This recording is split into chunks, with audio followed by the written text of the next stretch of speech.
বিশ্বজুড়েই airlines ও পর্যটন ব্যবসা রমরমা হলেও একেবারেই ভিন্ন চিত্র বাংলাদেশে। গত ২৫ বছরে কার্যক্রম শুরুর পর হারিয়ে গেছে ১০টি দেশীয় এয়ারলাইন্স সংস্থা। এ খাতে ব্যবসার সম্ভাবনা নিয়ে কোনো ভাবনা নেই নীতি নির্ধারকদের।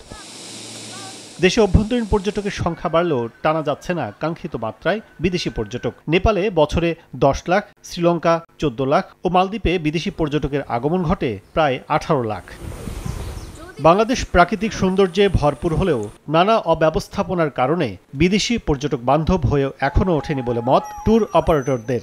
আসছে বাজেটে সেদিকেই গুরুত্ব দেওয়ার পরামর্শ তাদের। এই খাতে একটা বড় বাজেট দরকার। এইখানে বিনিয়োগ করলে আমাদের দেশ থেকে যেই এয়ারক্রাফটের সংকট বা ফ্লাইটের সংকট, যে কারণে টিকিটের দাম বেশি হয়, সেগুলো কিন্তু আর হবে না। এক্সপানশন, বিদেশি এয়ারলাইন্সকে এখানে ব্যবসা করার জন্য সুযোগ সুবিধা দেওয়া, এই কাজটা করা জরুরি। এদিকে প্রয়োজন থাকলেও প্রতি অর্থ বছরে কমছে বাজেটে বরাদ্দ। ২০২২-২৩ অর্থ বছরের ৭,০০৩ কোটি টাকা ৩ বছরে কমে চলতি বছরে দাঁড়িয়েছে ৫,৭০০ কোটিতে।